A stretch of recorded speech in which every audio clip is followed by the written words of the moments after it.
నమస్కారం. ప్రేక్షకులందరికీ హనుమత్ జయంతి పర్వదిన శుభాకాంక్షలు. హనుమత్ జయంతి సందర్భంగా ఆంజనేయ స్వామిని ప్రత్యేకమైనటువంటి విధి విధానాలతో అర్చన చేయటం ద్వారా ఆంజనేయ స్వామికి ఎంతో ప్రీతిపాత్రమైనటువంటి నైవేద్యాలు సమర్పించడం ద్వారా ఆంజనేయుడికి సంబంధించిన మంత్రజపం చేయటం ద్వారా ఆంజనేయుడి సంపూర్ణమైన అనుగ్రహానికి సులభంగా పాత్రలు కావచ్చు. హనుమత్ జయంతి పర్వదినం సందర్భంగా ఎవరైనా సరే అప్పుల సమస్యల నుంచి బయటపడాలంటే ఆంజనేయ స్వామి ఆలయంలో మల్లె నూనెతో దీపాన్ని వెలిగించండి. మల్లె నూనెకి అప్పులను పోగొట్టేటటువంటి శక్తి ఉంటుంది.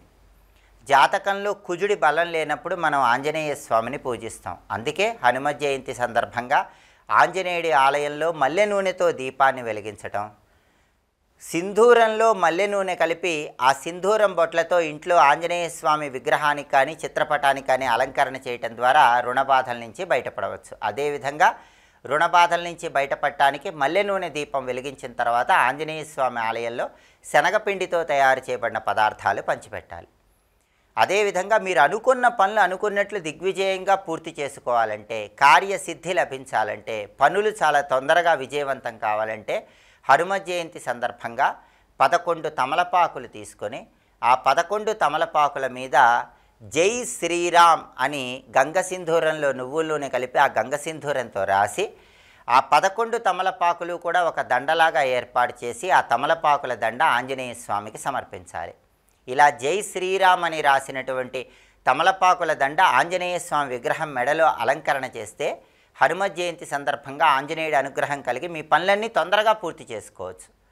అదేవిధంగా ఎవరైనా ఉద్యోగ వ్యాపార రంగాల్లో విశేషంగా రాణించాలంటే గులాబీ పూల మాలికను ఆంజనేయ స్వామి వారికి అలంకరణ చేయాలి. వ్యాపారస్తులు వ్యాపారంలో విశేషంగా రాణించాలంటే, భాగస్వామి వ్యాపారాలు విజయవంతం చేసుకోవాలంటే, వ్యాపారంలో జనాకర్షణ పెరగాలంటే ఆంజనేయ స్వామి ఆలయానికి వెళ్ళి హనుమత్ జయంతి సందర్భంగా సింధూరం రంగులో ఉన్న వస్త్రాన్ని ఆంజనేయుడికి సమర్పించి ఆ తర్వాత కాషాయం రంగు జెండాలతో ఆంజనేయ స్వామి ఆలయంలో అలంకరణ చేయాలి. కాషాయం రంగు జెండాలు ఆంజనేయుడి ఆలయంలో ఏర్పాటు చేయాలి. దీనివల్ల వ్యాపారస్తులు వ్యాపార రంగంలో మంచి పురోభివృద్ధిని సాధించవచ్చు. కోతులకు తీపి పదార్థాలు తినిపించడం ద్వారా, కోతులకు తీపి పదార్థాలు ఆహారంగా వేయటం ద్వారా కూడా హనుమత్ జయంతి సందర్భంగా విశేషంగా గ్రహదోషాల నుంచి బయటపడవచ్చు.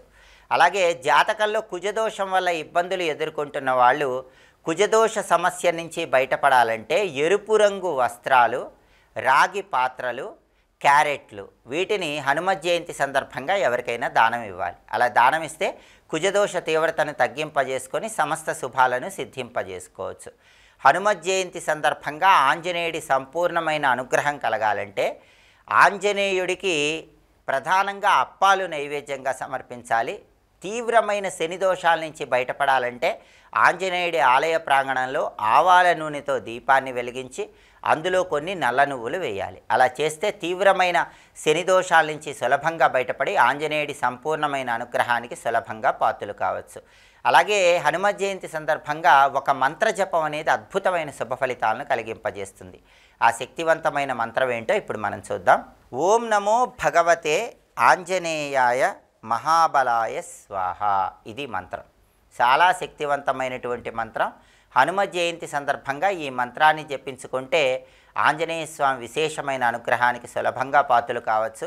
హనుమాన్ చాలీసా కానీ, సుందరకాండ కానీ, హనుమద్ ద్వాదశనామ స్తోత్రం కానీ వీటిలో ఏదైనా పఠించినా లేదా శ్రవణం చేసినా ఆంజనేయుడి సంపూర్ణమైన అనుగ్రహానికి ప్రతి ఒక్కరూ సులభంగా పాత్రలు కావచ్చు. కాబట్టి హనుమత్ జయంతి సందర్భంగా ఆంజనేయుడిని ప్రత్యేకమైన విధి విధానాలతో అర్చన చేస్తూ ఆంజనేయుడికి సంబంధించిన ఏ మంత్రాన్ని 108 లేదా 54 లేదా 21 సార్లు పఠిస్తే ఆంజనేయుడి సంపూర్ణమైన అనుగ్రహం కలిగి కార్యసిద్ధి ఏర్పడుతుందో అన్ని కష్టాలు ఆపదల నుంచి సులభంగా బయటపడవచ్చు. ఇంకొకసారి చూద్దామా మరి. ఓం నమో భగవతే ఆంజనేయాయ మహాబలాయ స్వాహ. మంత్రజపం చేయండి, ఆంజనేయ స్వామిని ప్రత్యేకంగా అర్చన చేయండి. ఆంజనేయుడి సంపూర్ణమైన అనుగ్రహానికి సులభంగా పాత్రలు కండి. స్వస్తి.